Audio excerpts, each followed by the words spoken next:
अंतर्राष्ट्रीय योग दिवस के अवसर पर अखिल भारतीय कायस्थ महासभा की आगाम महिला इकाई की BMP high school Dhurwa Ranchi में एक योग कार्यक्रम का आयोजन किया गया। इस कार्यक्रम में महासभा के राष्ट्रीय अध्यक्ष और पूर्व केंद्रीय मंत्री सुबोध कांत साय मुख्य अतिथि के रूप में उपस्थित थे। विद्यालय के बच्चों और शिक्षकों ने योग के विभिन्न पहलुओं पर प्रकाश डाला। महासभा के पदाधिकारी ने भी योग के महत्व पर चर्चा की। कार्यक्रम को सफल बनाने में महिला इकाई की अध्यक्ष नीतू सिन्हा, महामंत्री उमा सिन्हा, शिखा प्रिय समेत सभी सदस्यों ने महत्वपूर्ण भूमिका निभाया था। वहीं पर राष्ट्रीय अध्यक्ष और पूर्व केंद्रीय मंत्री सुबोध कांत साय ने क्या कुछ कहे, आइए आपको सुनाते हैं।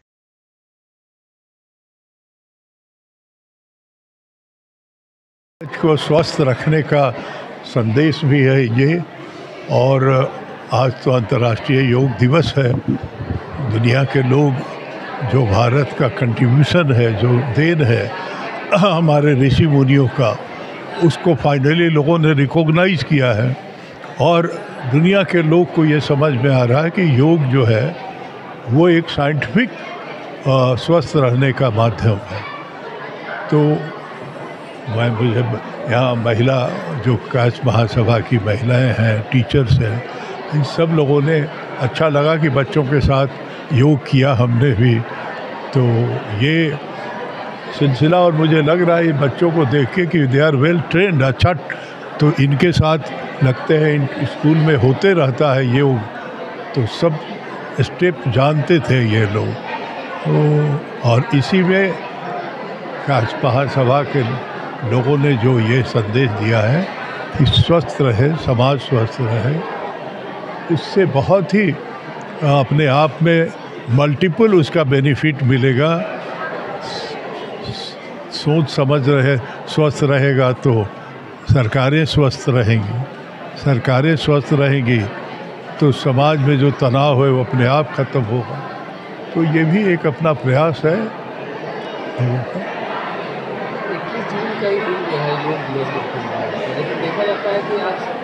नहीं, वो देखिए तो इंस्टीट्यूशंस के तरफ से जैसे स्काउट एंड गाइड हो रहा है, एनसीसी हो रहा है, तो स्वस्थ रहने के लिए मेरे ख्याल से स्कूल्स में भी योगा क्लासेज वगैरह शुरू हो गए हैं। तो इसलिए अगर नीचे से ट्रेंड करके आप भेजिएगा, जैसे ये बच्चे सब मतलब जो इनको कमांड दिया जा रहा था उस पर ये लोग सब अच्छा योग कर रहे थे, कौन क्या कर रहा है। तो इसका मतलब कि नीचे से अगर योग जो है वो पार्ट ऑफ करिकुलम हो जाए पढ़ाई लिखाई का, तो इससे ज़्यादा भला होगा। आने वाले ऊपर वाले लोग जो अधेड़ उम्र के हैं उनको भी लगेगा, बच्चों से प्रेरणा मिलेगा। Thank you. है कि बहुत सारी बीमारियां हैं जिसे सिर्फ दवाओं या औषधि से ठीक नहीं किया जा सकता। साथ में जो है योग के बारे में भी मरीजों को मैं बताता हूँ। जैसे मैं न्यूरो सर्जन हूँ, हमारे पास बहुत सारे क्रोनिक हेडेक्स के पेशेंट्स आते हैं, तो मैं उन्हें बताता हूँ कि ये औषधि तो ले ही, साथ में जो है अनुलोम विलोम और भ्रामरी जरूर करें।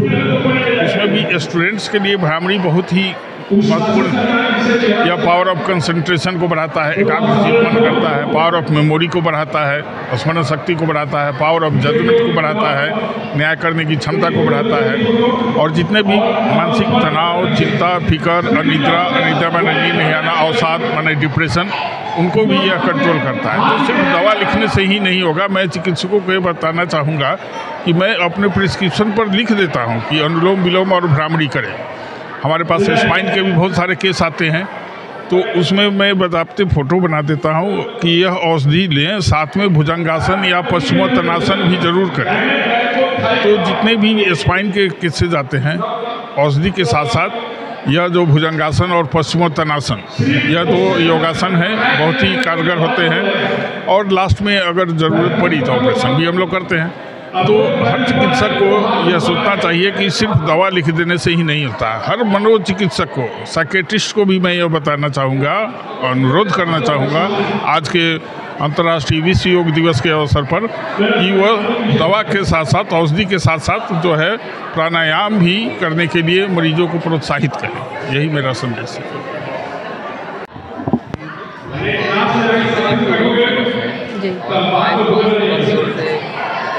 ये बताइएगा महिलाओं को क्या किस तरह से आप संदेश दें? पहले तो आप सभी को अंतर्राष्ट्रीय योग दिवस की शुभकामनाएं देती हूँ और महिलाओं को योग दिवस पे यही संदेश देना चाहूँगी कि सेहत है तो आप हैं और महिलाओं के अंदर दोहरी जिम्मेदारी होती है, घर की भी और बाहर की भी।